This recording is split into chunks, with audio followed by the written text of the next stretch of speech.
Hi friends. കോവയ്ക്ക അങ്ങനെ വലിയ പരിചരണമൊന്നും വേണ്ടാത്ത കൈൻഡ് ഓഫ് ഒരു പച്ചക്കറിയാണ്. നമുക്ക് ഈസി ആയിട്ട് നമുക്ക് വീട്ടിൽ നട്ട് വളർത്തി ഇതുപോലെ കായകളുണ്ടാക്കി എടുക്കാൻ പറ്റുന്ന കൈൻഡ് ഓഫ് പച്ചക്കറിയാണ്. പ്രത്യേകിച്ച് ഈ പറഞ്ഞ പോലെ നമ്മൾ വിഷപ്രയോഗങ്ങളോ വളപ്രയോഗങ്ങളോ അങ്ങനെ ഒന്നും ഇതിൻ്റെ ആവശ്യമില്ല. ഇത് സമയത്ത് പറിച്ചെടുത്താൽ മാത്രം മതി, ഇല്ലെങ്കിൽ പഴുത്തു പോകും. അതാണ് ഇതിലാകെ ഉള്ളൊരു പെട്ടെന്നുള്ളൊരു പ്രശ്നങ്ങൾ. ബാക്കിയൊന്നും അങ്ങനെ നമുക്ക് അഫക്റ്റ് ചെയ്യാത്ത കൈൻഡ് ഓഫ് ഒരു പച്ചക്കറിയാണ് കോവൽ. ഒരു മൂടുണ്ടെങ്കിൽ തന്നെ നമുക്ക് ഒരു വീട്ടിലേക്ക് ആവശ്യമായിട്ടുള്ള കംപ്ലീറ്റ് കോവയ്ക്ക നമുക്ക് ഇവിടെ നിന്ന് തന്നെ എടുക്കാൻ പറ്റും. ഇത് മാത്രമല്ല, നമുക്ക് യൂസ് ചെയ്യാനും നമുക്ക് ആൾക്കാർക്ക് കൊടുക്കാൻ പറ്റുന്ന തരത്തിലേക്ക് കോവയ്ക്കാണ് നമുക്ക് മാറ്റുന്ന ഒരു പച്ചക്കറിയാണ്. ഇത് ഈ കാണുന്നതൊക്കെ കോവയ്ക്കയുടെ വള്ളി. ഇതിനകത്ത് നമ്മൾ സ്ട്രോങ് ആയിട്ട് ഇവിടെ പടർന്ന് കയറിയിരിക്കുന്നതാണ്.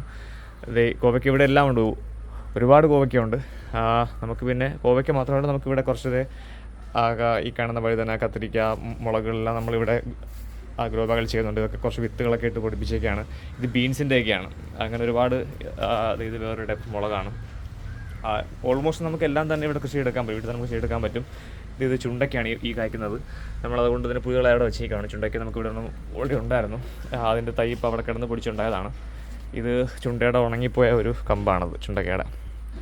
സോ ഇതാണ് നമ്മുടെ ചെറിയൊരു കോവൽ കൃഷി നമ്മുടെ ഇവിടെ ചേർക്കുന്നത്. ഇനി ഈ ഭാഗത്തേക്കെല്ലാം പടർത്തി വിടാൻ നമുക്ക് വള്ളി അവിടെ നിന്ന് ഇതെല്ലാം തിരിച്ചിങ്ങോട്ട് കൊണ്ടുവരണം. ഇതാണ് നമ്മുടെ കോവയ്ക്കയുടെ അപ്ഡേറ്റ്.